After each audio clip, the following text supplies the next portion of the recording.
All right, I think we're live. Hello, everyone. Thanks for giving me a couple extra minutes. I am live and just checking a couple buttons there. I am live from Rapid City, South Dakota. I have traveled across our long state and just left an event that was supporting raising funds for Native Americans and mothers and children for their housing. Anyway, so the event ran a little long and I raced in here and just got everything set up. So thanks for the forgiveness on the tardiness. I am looking to see, I think if you can just make sure that everybody can hear me. So I know it lags a couple minutes behind, but I am going to type that in just to make sure because I'm flying solo. I don't have my good friend Jack to help me with all my settings and making sure that everybody can see and hear me loud and clear. Okay, thank you so much. All right, so now we can get going. I really do have a fun show for you tonight. It's something I've been continuing to work on, that we've learned so much about the audience that checks in, not just on Sunday nights, but also throughout the replays. We've had several folks that say, hey, I don't like listening to you for a whole hour. Can you get to the point? And yes, we can get to the point. We do actually clip several of the videos and put them into shorter segments, trying to always keep them under 15 minutes and even under 10 if we can. Some of them we just can't clip out, but most of them are in that time range. So you can check out that playlist, which is, I think it's called Clips, Dr. Boz Clips. We'll put that in the show notes just in case those of you that don't like the full hour, you do know that there are other options.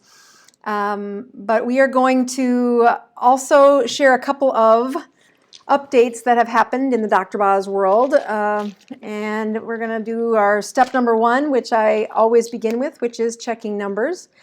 I was just reflecting that when I do this, it would probably be really smart if I checked it out before I actually go live. But anybody who spends any time around me knows, yeah,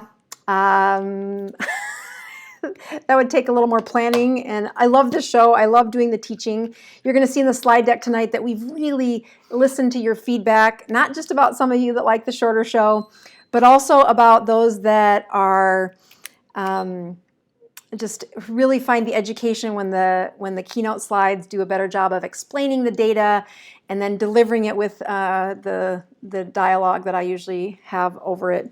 All right, so this is just me checking my sugar, unplanned and unscripted. And but tonight's slide deck, we've worked on I've covered some of the information in a couple of different shows. Oops, that's not going to give me a good reading here. I gotta do that again. There we go, much better. So again, when you're doing this, if you only get a tiny little drop of blood, guess what? That's not going to be enough to siphon in there. So you got to really get a nice. It's doing a 10-second countdown for ketones, and here comes the sugar. And again, I am human, so I always try to show you live what it turns out to be. Oh, ketones registered as high, which might mean that my finger wasn't clean because I just opened a ketone bag. I have an alcohol swab here. Let me recheck that because this is real. I think of these as teachable moments. The blood sugar did turn out to be 89, which isn't bad for middle of the afternoon. I am going to wipe off my finger. I bet you when I opened up that ketone, I am debuting another one of my new flavors. And so I did that open and it got on my fingers. So I bet you that's why it's reading high. So it's not that high. I'm not that good of a ketone maker. I mean, I am keto adapted clearly. But when you get a mistake like a high number like that when I know it shouldn't be, something's wrong. I just need to recheck. So I've got it wiped off with alcohol. We're going to take that strip out.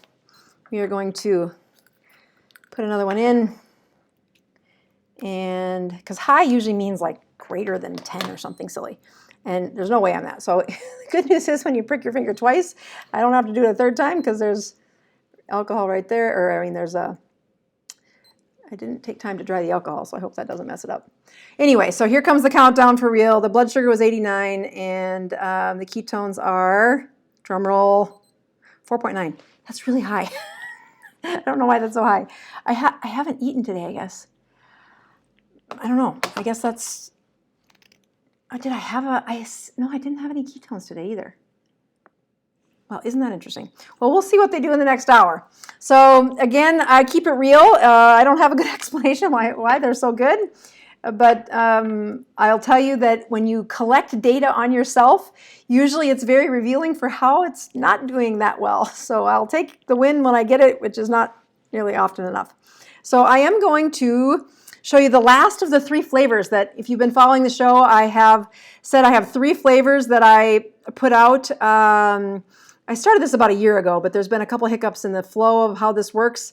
And I have put a dark chocolate, a Dutch chocolate, which actually tastes like chocolate. That's been on the market for, I don't know, 4 months, 3 months. And then I had a cucumber lemon one, which I am trying to raise enough excess or raise enough funds with the sale of that one to sponsor the wrestling team that my son is on.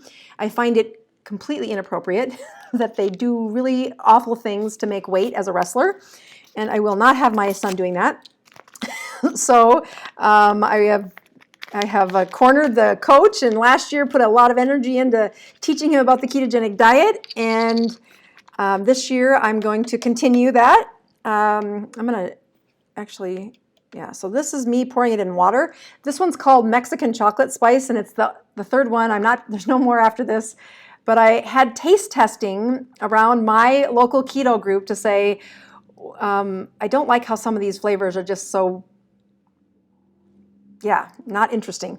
So the cucumber lemon we thought was enough of a difference in the other markets, because there's a lot of ketones that are on the market, and I'm not trying to be the #1 ketone maker, but I am trying to make ketones that raise the numbers for my patients and that have flavors that are interesting enough that my kids might drink. So as I carefully pour this into a bottle and then shake it up, I will drink this throughout the, there we go. But the Mexican chocolate spice, I think, is one of the, again, it was a flavor that the keto group locally really liked, but it's got cinnamon in it, chocolate in it, and a little bit of capsaicin. It's a little bit of spice.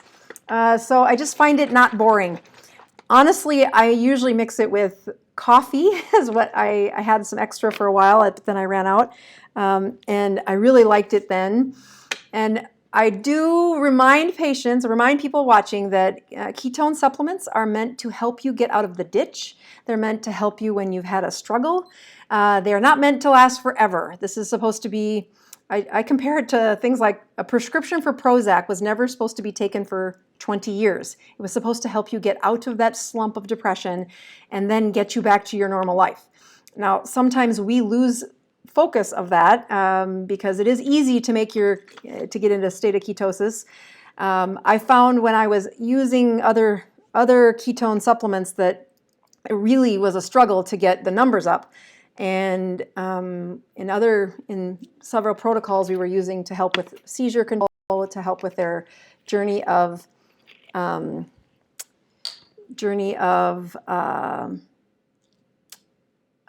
cancer, some mitochondrial diseases where we really needed that blood ketone numbers to be as high as mine was right now, which is not usually normal. So I might want to check it one more time. Actually, I won't do that. I really want to get to today's show. So I have a couple comments I'll let you know. So South Dakota is known for some things, not just like dances with wolves and lots of prairie land. It's actually known for being really the hub for wrestling. It's a thing. Wrestling is everywhere. But the problem with wrestlers is they have to make weight every week. And they're teenagers, they're growing. And so it doesn't always work out. But it's not appropriate for my son to cut weight. He's going to wrestle at whatever weight he's at. But if he wants to stay lean, staying in a ketogenic state really helps suppress their appetite. Again, eating a high nourishing ketogenic diet is what he is on, but will be for sure when the wrestling season unfolds. But his classmates don't have, or his wrestling mates don't have the privilege of living under the scrutiny of Dr. Boz. But I can help them by saying, if you supplement with ketones, you can suppress that appetite. It does decrease the blood sugar in a not like in a hypoglycemic kind of way, but in a way that really allows them to not have to do goofy things like spit into a cup for a day to make weight. That's really gross, and it's not healthy. So in the spirit of helping that wrestling team, the cucumber lemon is what I have. It was actually a wrestler who really liked the flavor. I didn't really have the funds to do all three of them, but kind of pushed through and said, all right, we're just going to try for to see if we can make it be the answer for this wrestling team to have at least one of their supplement drinks be a ketogenic supplement. So the wrestling has turned out to be something where I wasn't ever going to let my kids wrestle. I just didn't invite them into it. But the sport has been, I swear that's how you make great men, where they have to get out on a mat, they have to learn how to take down another kid, they have to have their sportsmanship show up. You can't hide behind a team or a fit that gets thrown. You really do have to learn how to play a sport, and then in the humility of winning or losing, that's part of the subculture to wrestling. Anyway, I really like the sport. I just don't like how they make weight in teenage years. So I'm trying to support this wrestling team by using the cucumber lemon as a way they can use a supplement if they want to and answer the questions for their parents and their coaches. So in the spirit of that, I just finally got the Mexican chocolate, which is the one I'm going to drink tonight, to show up at Amazon, and that will actually also be sold at bozmd.com. I've had a ton of people from outside the United States, specifically Canada, ask me, how do I get ketones? And it turns out one of the best ways might be to sell it off my own website and use that fulfillment center's process to ship it outside the country. So we are starting that process. I had been taking a different approach to that, and I decided this is a nightmare. I can't believe how hard and complicated. It's worse than insurance clearinghouses. So I've taken this path. I don't have them up on my website yet, but it should be over the next couple of weeks. That and some of the other products that I sell will also be on bozmd.com, so you can use those as a way out of the country to also order them if you want to. Again, I try to say this every time I talk about ketones. This is an awesome way to help people who are struggling mentally, whether that's depression, whether that's, I use it a lot with addiction repair, memory problems. When their brain's not working right, it's a great time to supplement. It's not meant to last forever. You're not supposed to stay on supplements forever. But even when I have a day that didn't go right, I actually mostly take it on Sundays now for the purposes of showing people that the ketones before and the ketones after, I actually don't know how they're going to be any higher than what they just were, but I'm going to drink the ketones and see what happens, and we'll go from there. So that was the one announcement, is that the Mexican chocolate spice is going to be on Amazon this next week, and I do a really good job about teaching the process of the ketogenic diet in the course that I put together, that online course. And for all of you neurons, which is what I call the folks who've been through the course, I do have a live coming tomorrow, a question and answer live coming, which is on our private neurons page. So it's another way to show folks that if you're looking for the fastest way to learn the ketogenic diet, I really do believe you can peck around on YouTube and absolutely learn the ketogenic diet. But that online course is a very succinct way to get from top to bottom. It also allows you entrance into a private group where I answer questions. And selfishly, I enjoy answering the questions of that group because they've been through the course. They are very educated about the growth of a ketogenic journey. and I'm very thankful for them. You know, I just saw somebody put a comment saying, "How about when is the book coming?" Because the book that I'm writing is everything I've learned since writing the first book, and my debut of sharing that information happened during my lockdown in COVID when I was in Hawaii, and I had planned on an online course after the book was released, but anyway, the course came out first, and I learned a ton about what needed to be tweaked in the book. I've had a couple of the chapters that I've had read by experts. I had to rewrite a couple sections. I had to take out a couple of chapters, and that meant rewrite a little bit more. But I'm so close to finishing this book, and that will be a much more economical but succinct way of top to bottom. What have I learned in the ketogenic diet since I wrote the first book? But also, what do I do with my patients? How do I walk them through the ketogenic diet? What is the process when they fall off or have troubles? And that online course does an amazing job of just no distractions. Here's the basic steps. Here's how you prep. Here's your first week. Here's the baseline metabolism. I contend the best video I've ever done, the final video in that online course, which is an hour long. It goes through the science of fasting from a ketogenic diet versus fasting when you're not in a ketogenic diet. And I don't know that data is out anywhere else.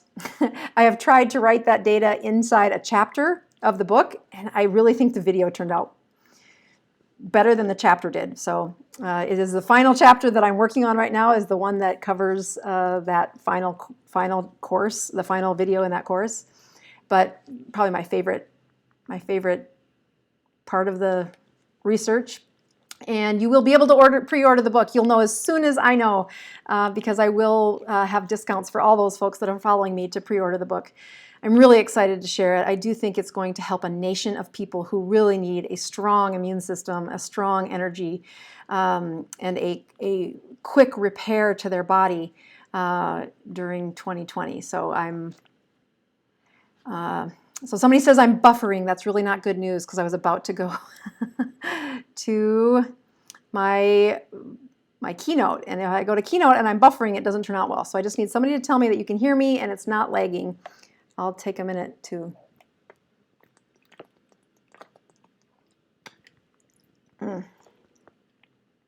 All right, so I think I'm okay. I hope I'm okay. Because tonight I do have a few things I was going to give you some incentive to stick around for. So those of you that know and watch the show, when I cut the show off at the end, I try to stay on the chat and answer a few questions at the end of the chat. So if you're looking to ask me a question, that's the best chance you have that I take care of that right after the show. So join me if you can and stay that long. Shoot, people are saying it's still buffering, and so that makes me nervous to go to the keynote part. I'm just going to wait a little longer and see if it's okay now. You're great. Okay. All right. So I'm going to go, and if it doesn't work, I'll have to re-record it and re-upload it. It's happened to me before. I'm in a hotel. It's just what I get. So there's two things that are happening. Number one, at the end of the video, like I do every week, I try to stick around and chat for a good 10 or 15 minutes with those folks that have questions. So if that's you and you want to ask a question, that's one way you can do it. The other way is, though, to join the Neurons group, which is the only way you get in is to watch that course. I want people asking the questions that really are an enriched layer of questions.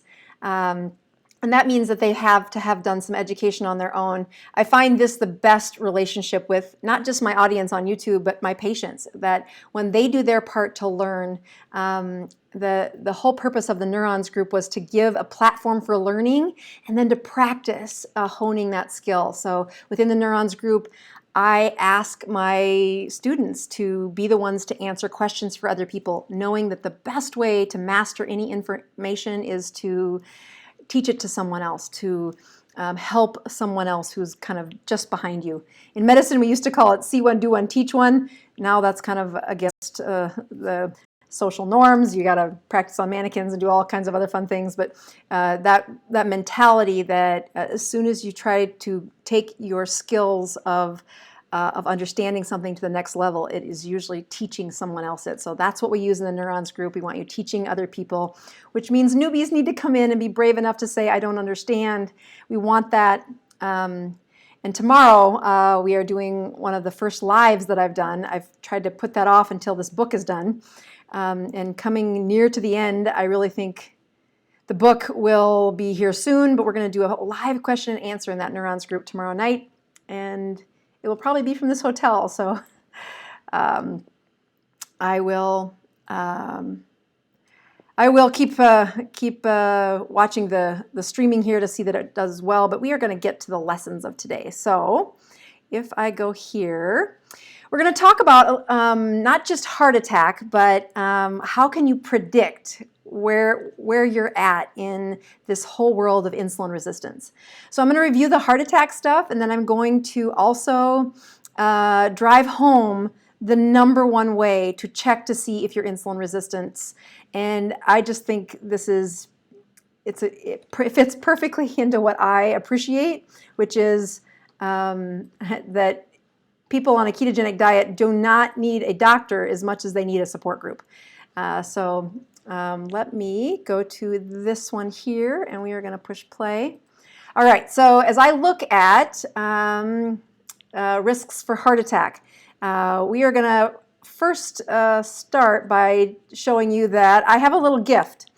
As many of you know, I work with ForaCare, or not with them. I love their device. Once they saw that I loved their device, they have tried to offer things to the people who follow me, discounts on the devices, and it's been great. Honestly, I like their products. They were in my clinic before, and now they are in my clinic. Whenever someone's struggling, I try to even gift them a ForaCare meter. But one of the things they have out there is a scale that I was trying to think of what other things that's in their list of medical grade tools. We've talked about a thermometer. We have the meter, which is my favorite. But also this scale calculates your BMI. And it's medical grade. It goes up to measuring people as high as 400 pounds. But it was a little pricey for what I think most of my patients or most of my audience would appreciate. So ForaCare has given me a few hundred promo codes that allow you to get it for only $40. So at the end of this, you're going to see the promo code. And so you can go to the website. There'll be a link in the show notes of how to get to the scale. And until those promo codes run out, the scale will be for $40 as long as you put this promo code in. We'll tell you the promo code at the end. And again, it's 50% off, and I like to call it a BMI scale, which gives you a kind of a tiny hint about where we're going with this. So when I'm talking about the ketogenic diet and I have folks in front of me that aren't well versed in what it is the purpose of the ketogenic diet is. You'll hear people say, I'm on the ketogenic diet until I lose so many pounds, or ketos for weight loss. And sure, you'll lose some weight, but it is almost an injustice. It's almost insulting when I hear patients say that that's the only thing the ketogenic diet has to offer. I really find it a restoration of your health, an improvement of your mitochondria and your metabolism. And of course, in the minor education of folks, they will instantly jump to seeing all that fat and saying, isn't it going to increase your risk of a heart attack? So this study that you can see quoted at the bottom of the slide says there are 5 things that say, how can we predict who is going to have a heart attack? And it really relates to inflammation. So the first thing that we look at is that you have a blood pressure greater than 130/85. Once again, measuring this at home is a much better way to predict your real blood pressure than to trust what it looks like in my office. As much as I can do a blood pressure or check it 2 or 3 times while you're in my presence, a reflection of what your blood pressure does over time at home is a better measurement. Don't look at the cartoon there. That 138/90 isn't correct. It's 130/85 that is the right number. You want to have it less than that. When you spend time with a high blood pressure above 130 or above 85, You're not going to have a heart attack tomorrow, but it is one of the predictors that there is something that is inflaming the body and that high pressure inside those blood vessels is making you at risk for a heart attack. As you look back at our inflamed patient, we go to the next one. It is a blood sugar, a fasting blood sugar greater than 100. Now, you just saw that I checked my blood pressure, I checked my blood sugar before this started, and it was, I don't know, somewhere in the 80s. That is a normal blood sugar. In fact, an average blood sugar for healthy people should be 73. That equates to a hemoglobin A1C under 5. It's like 4.6 or something. Your average blood sugars should be in the 70s and 80s.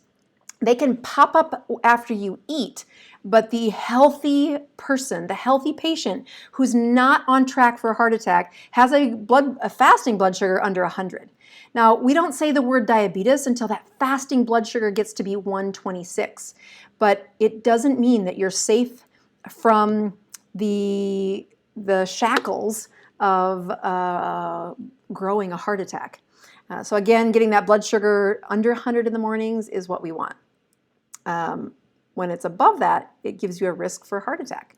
So the next I have ApoA written there. What I'm really trying to say is that your hemoglobin A1, or excuse me, your HDL or your healthy cholesterol is what I want you to have.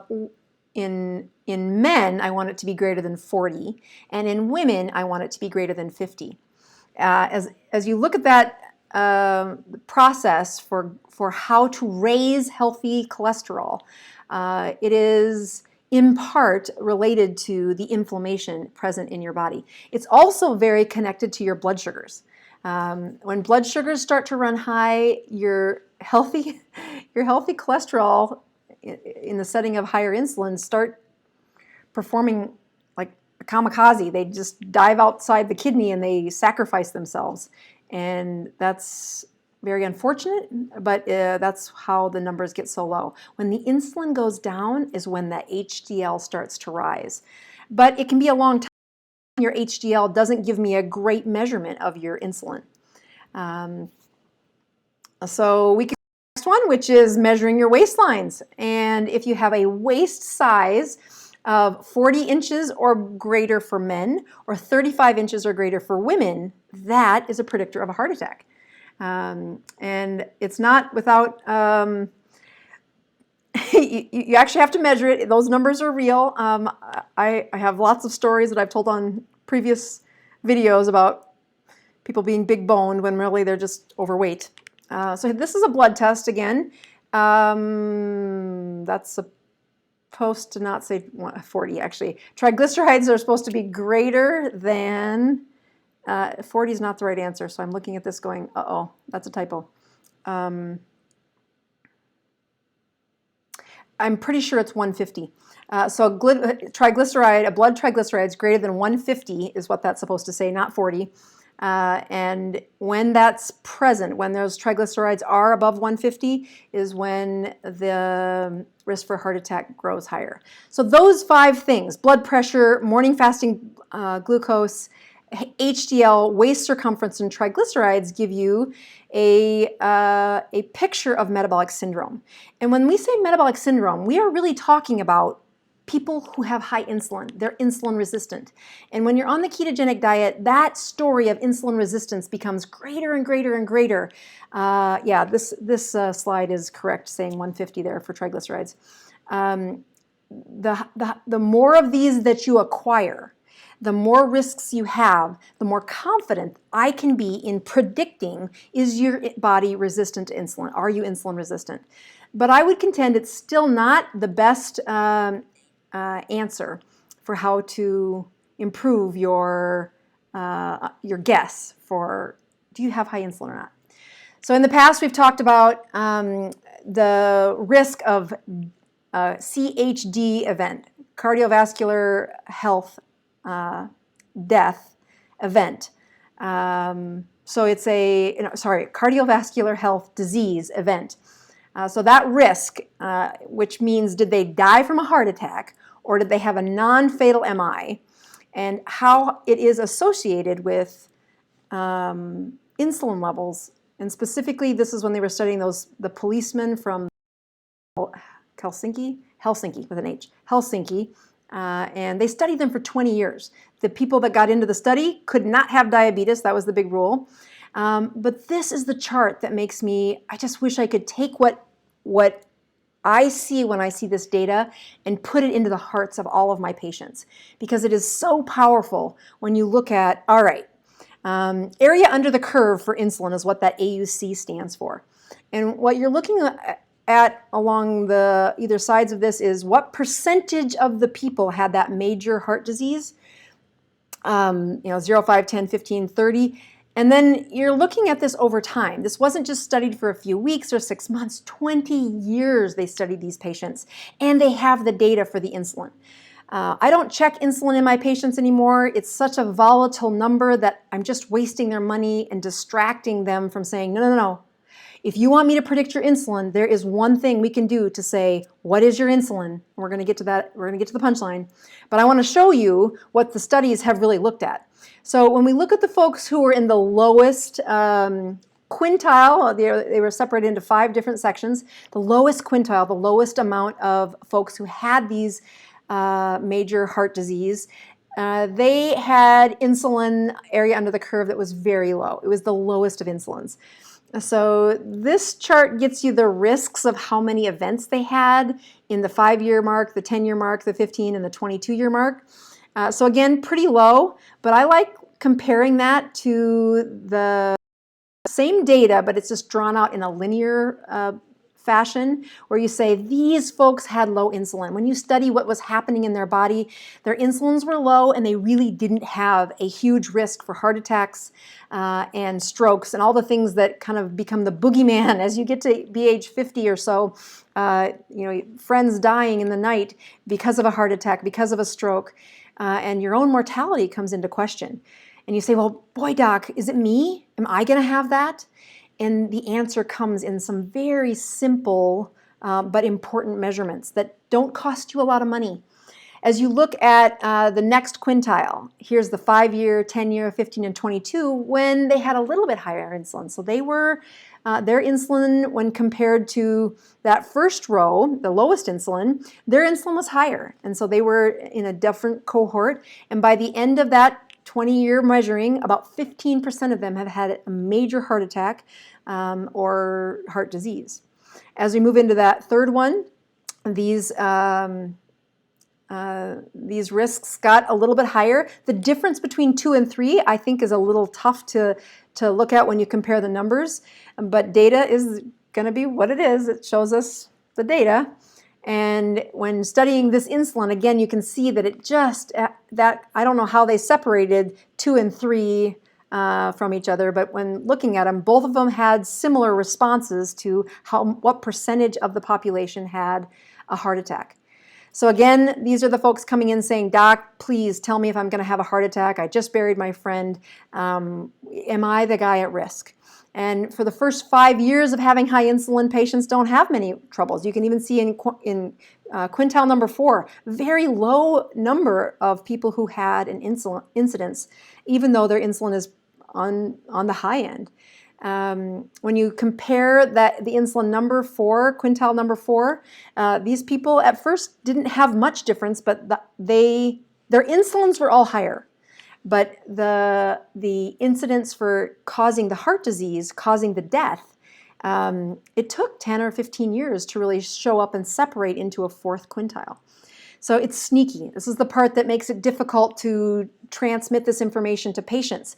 I can see risk factors when they walk through the door, but they see them every day in their life, and all of their family has the same risk factors. So they're like, oh, doc, you're just overreacting. And I'm like, I've been to enough funerals. I know when you have this high of insulin, when you're insulin resistant, your chances of a heart attack, the boogeyman in the night, taking away a life, it becomes higher and higher when you keep that insulin growing inside your body.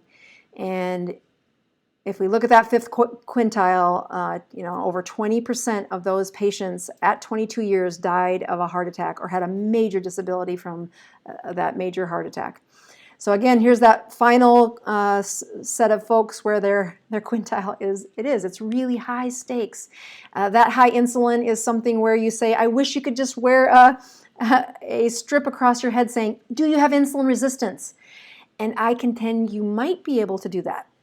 Because if you look at the number one, and there's been several studies that have looked at, all right, doctors, how can we predict insulin resistance? How can we find the people who have insulin resistance?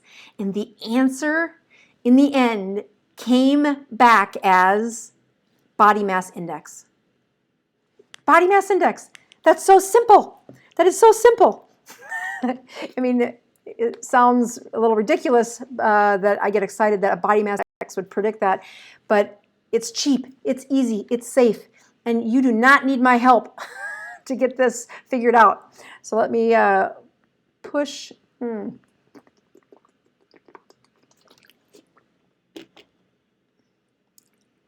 not sure why it's not advancing.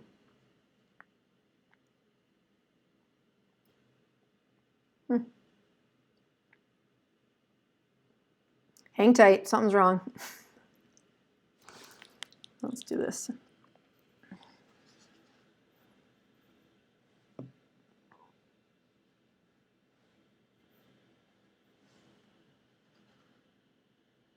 Don't give up. I have a plan if I could get my computer to stop doing this. I have a backup plan. Yes, I do. Oh boy, oh boy.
All right, hang tight.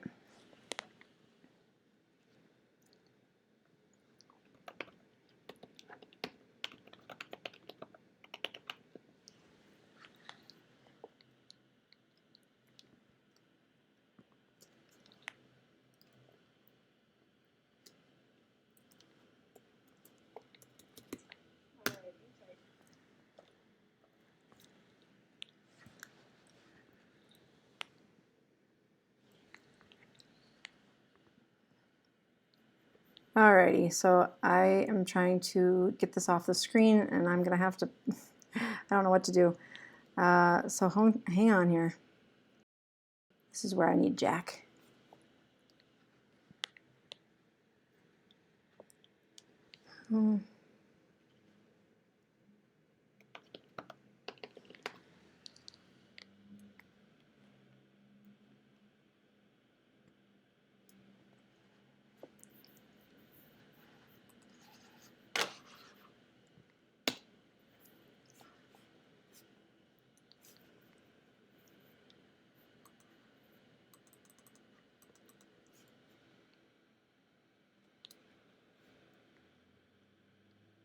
Start streaming, see what happens. Okay, so, okay, I think it's going again. Sweet, okay. All right, everybody, that was painful for me, as much for me as it was for you. So I'm worried that it's not working on your end. So if you see me, it would be really nice to say that you see me. I'm going to finish up where I left off. And the good news about what happens whenever I've made a mistake like this is I can go in and edit it later. But I want to show you what I was really trying to show you, which is that BMI matters. And I will go to, let's go to, I want to go to this one, scroll. Yeah, that should get me there. That's what I need. Okay, so what I was trying to do was deliver all those little colors one at a time, but I'm going to skip to this slide because there was something about the animation that just didn't deliver. And then know that this chart, this is the chart that is super cheap, a super easy calculation, and all the blood tests that we have access to still didn't do as good of a job at predicting insulin resistance as a body mass index. So body mass index is, it's not sexy, it's boring, and people are like, I've made this reference before where I've said, hey, body mass index actually does predict whether or not your insulin cells have been overproducing. And even though there are people who are tofu, which is thin on the outside, thin on the outside, fat on the inside, where they've got insulin resistance, that is a minority of people. Most of the people in the study were able to predict their insulin resistance by looking at body mass index. And as much as that seems like an easy way to get from, okay, so you can get on a scale, you can put in your height, it has you put in your age, and then you can see that when the numbers are green and they're healthy, that was a predictor of not being in insulin resistance anymore. And I know that comes back to what I started this podcast, or started this session saying, which was if you look at body mass index, it is a predictor. If you look at the ketogenic diet, it's popular because people can lose weight with it. And yes, that's very important. But it is not the only, and to me it's not even the most valuable reason for why the ketogenic diet is such a restoring process at a deep cellular level. Like, I have patients and friends that take supplements and say, I just take this supplement and it gets into my mitochondria and it makes them healthier. And I don't argue with them because it is not fun. But what they're missing is there is no way that you can take any supplement to raise the level of anti-inflammatory, antioxidant, anti-aging process as much as what happens when your body is in a state of ketosis. And that is the power behind a supplement where you still had to swallow it, it got into your gut, and then it got into your gut and had to get past your liver, and then somehow, pray to God, it gets finally into your mitochondria. But that whole process still didn't do anything as powerful as even a mild state of ketosis. Having a blood ketone of greater than 0.5 is a metabolic nutritional ketosis. We wanted a little higher to get that Dr. Boz ratio down, to really reach for autophagy, to reach for that cellular health. But it isn't guaranteed when they're at the lower numbers of of those ketones. I guess you could say it's not even guaranteed when you're at the higher numbers. What is better when you have a higher level of ketosis, when you have a higher ketone with a lower glucose, in other words, a lower Dr. Boz ratio, is you have a stronger chance of autophagy and you are reversing that insulin resistance. Now, as that process happens, you're losing weight. Now, for those of you that might feel confused or might feel like I've gone through too many advanced levels in a short period of time, I'll tell you I do a really good job of unpacking this in that course. What I'm hoping you see, and I think I actually need to push play because I want to, yeah, I'm going to push play. And I'm going to pray to God that it doesn't crash. But I'm pushing play, please. Oh, I think it's working. Okay, so as I look at that slide,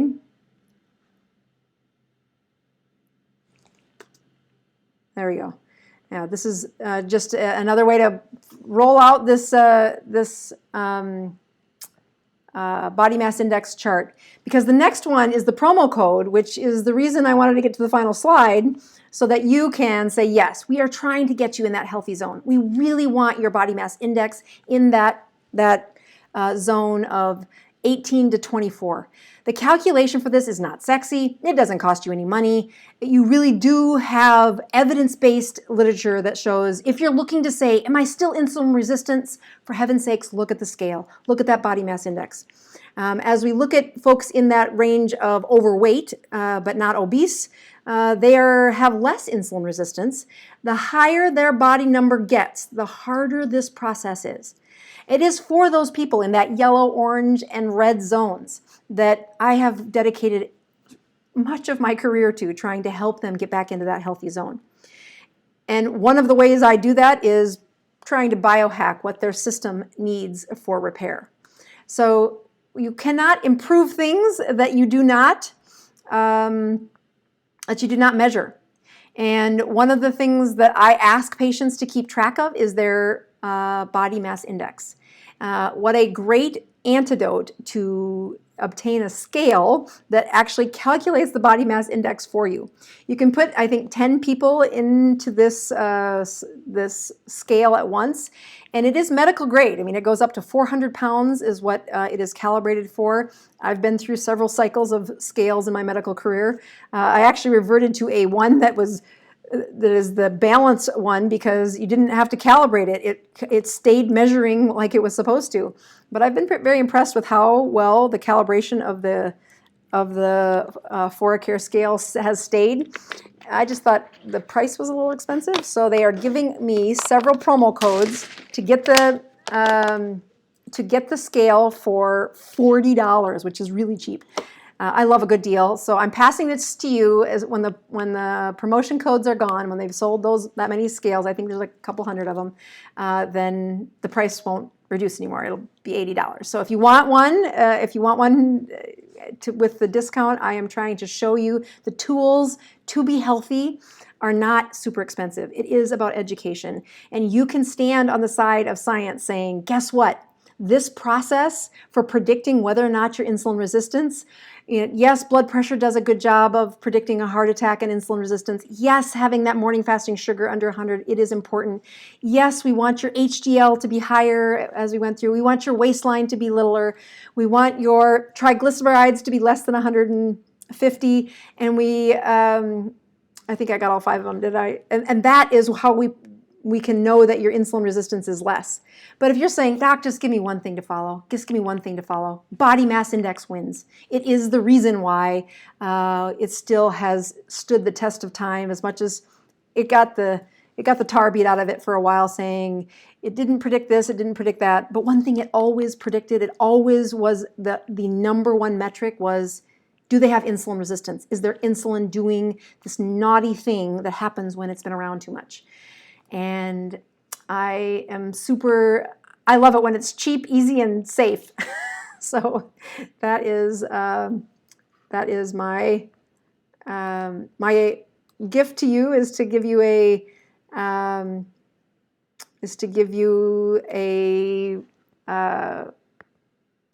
not just access to a scale, but the information. Even if you don't get the scale, you can do the calculations by knowing your weight, turning them into kilograms, taking it by your height, and your age is actually important. There's lots of BMI calculators out there. You don't need to buy the scale, but you do need the information. And you can stand on the side of healthy, saying when you look at body mass index and what it does to predict health, you really do win. It is a very easy and evidence-based answer for insulin resistance. So when you write into the channel and say, Doc, how do I know if I'm still insulin resistant? I get that a lot. I'm going to ask, what's your age? What's your height? What's your weight? And I'm going to do a body mass index calculation, because that's going to give me one of the best evidence-based answers for how are you doing. All right, well, that is my coverage of trying to capture that your risk of a heart attack on the ketogenic diet is it's measurable. I mean, it's not like I can take away your risk of a heart attack by going keto. But the more years that you spend with lower insulin, and the quicker we can get your body mass index into the green zone, you then get to rest assured that your risk of that heart attack, that insulin resistance nightmare, is lower. All right, so I'm going to see if I can find this chat. I might actually, I will look over here so I can see a little better here, because I do like to answer some of the questions before I hop away, and that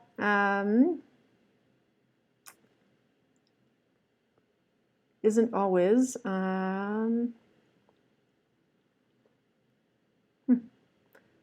shoot. I had this all set up, and then when I pushed reset, it didn't. So I'm going to have to I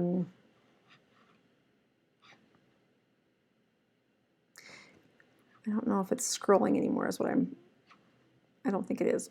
Let me see if I can click while answering a couple of these other questions. All right. When you get to the point where I know I'm going to have to edit out that other mistake, I'm like, okay, just slow down, answer their questions while I'm on lives. It really does help, and many of the people have the same questions over and over again. So I do like answering them, and I think it helps me to see where people get stuck. In fact, I had somebody in my keto group, probably, has it been,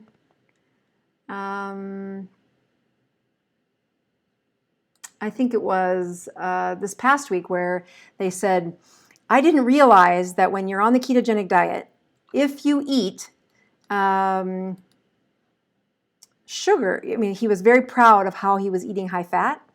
And he said, well, I've fallen off the wagon, but I've continued to eat the high fat. And I said, now wait a minute. That isn't how the rules go. You get the benefit of, I'm just going to type this in and see if it, testing. You get the benefit of the ketogenic diet when you have low carb and high fat. If you only pick half of that equation, you do not get the benefits. And yeah, he's like, really? So let's just take on a couple of questions. I actually can now see the comments, and I restored that little hiccup there. So let me go back so you can see the comments. And I'm going to go here. Let's see. There we go. All right, so everything is working again. All right, so how do you feel about continuous glucose monitors? Ginger Moore just typed that in. That is, you are like reading my mind. When you look at the continuous glucose monitors, they are my favorite thing, actually. I've done a few of them where I've put them on patients and had them follow them, but I have a couple of type 1 diabetics who are on the ketogenic journey, and they're human. They fall on and off, and they do good, and then they don't do so good. But the technology for the continuous glucose monitor has gotten so good that it's on my list of experiments for the next year. I am known for trying some things that are probably, well, they're experimental. Like, what happens when you study a glucose monitor on somebody that's healthy? Your insurance won't cover it, but I still think the value of studying your glucose is it's that feedback loop. When I'm trying to change a behavior, if I never can see what it's doing on the inside, it definitely changes my commitment. So continuous glucose monitors are awesome. I am heading down a path of trying to wear one for probably, I mean, I have a couple of colleagues who've worn it for a couple of years. They're not diabetic. They just said, I cannot believe how much it changes my own behavior. But the ones in the past, you've had to calibrate a lot. You really had to think about still testing it. But the newest technology is a continuous communication with your phone. And I'm amazed. I actually want to try it. I want to wear one for a couple months. So I believe in them. I think they're great. They're not perfect, just so you know. The calibration is important. You don't have to do it anymore because they're usually so accurate, but it is something I am very much a supporter of. All right, let's read a couple more, and then I'm going to check my sugars. Let's see. Been keto for over 3 years, shed 180 pounds, and put my pre-diabetes into remission. My BMI went from 53 to currently 33. What else can I do to lower my BMI? Okay, so first of all, keto by George, you win. That's amazing. I will tell you that there is not a prescription medication. There is not a surgery that could have done to your body what you did with that shedding of weight. To have a body mass index still at 33 and not at 53, you are leagues better than you were. So congratulations, you win. To get to that next level, to say, how can I improve even more? It is to step from what I think of the casual approach to keto. Now, I don't know that you could have lost that much weight in just being casual. I expect you did some time-restricted eating. You went to 23-1 or maybe 20-4, which means you eat only during a 4-hour window, and for 20 hours you really do fast. But when I've had people with that chronic, like decades of being overweight, and they're trying to return their body to what they should have, to that normal body mass index, almost always I have to push them into a fasting. And just to give you some language differences, time-restricted eating, we think of that as when I think of that as anything under 36 hours. When you can hold off no food for 36 hours, that's when I use the word fasting. When you're launching from a ketogenic chemistry, you're getting a huge advantage, even if you could only make it 24 hours. But if you're trying to get to that level of further weight loss, or really what you're probably going to need to do is recycle tissue. So that is, you're going to have to ignite autophagy. That process isn't easy, but the quickest answers, the quickest ways that I've seen people do it is they do put in a full fast. I push them to do a 72-hour fast 8 weeks in a row. And what happens during that 8 weeks is a mentality change. Yes, there's a metabolic change, but the mentality that you can live without food for 72 hours. I mean, don't start at 72 if you've never done a fast. And in the course, I do a really good job of going through this and what are some of the limitations and what are the things you can do. But that first fast should be 36 hours, and do that a couple of times. Make sure your blood pressure doesn't drop. Make sure you feel good at the end of it. Then go to a 48-hour fast a couple of times. But what the real goal is, if you're trying to lower that body mass index under 24, you're going to have to recycle tissue, and that means autophagy. So staying a good solid keto, and I mean Dr. Boz ratio is under 80 most days, and then pushing to a Dr. Boz ratio of under 40. If you can get to 20, that's amazing. Then I know you're really sparking autophagy. And in recent weeks, I've put a lot of energy, as I've written the last chapters of this book for the 4th time, that you can push your metabolism to a higher level by stressing it through heat. That's what the sauna stuff has all been about. The stress of a fast is very powerful. Fasting and using a sauna is like even a quicker return of your body mass index to a more lean level. All right, so I am going to check my numbers. I'm going to be, actually, I don't know how it's going to be any higher than it was when I started, because I still don't know how I got that high of a number. And then when I go offline, I will stick around and answer some chats on the comments after I'm done. So I'm just going to wipe off my fingers in case whatever was on there is still on there. And I will tell you that of all of the flavors that I've made, the refreshing one of the cucumber lemon is awesome. And I'll tell you, my heart just goes out because I really enjoy inspiring the next generation of athletes to be healthy, so that the proceeds are going towards that the wrestling team to have a supplement if they want it. I love every time I give it away or tell about it, I say a prayer for that wrestling team and that wrestling coach. But my personal favorite of flavors is the Mexican spice.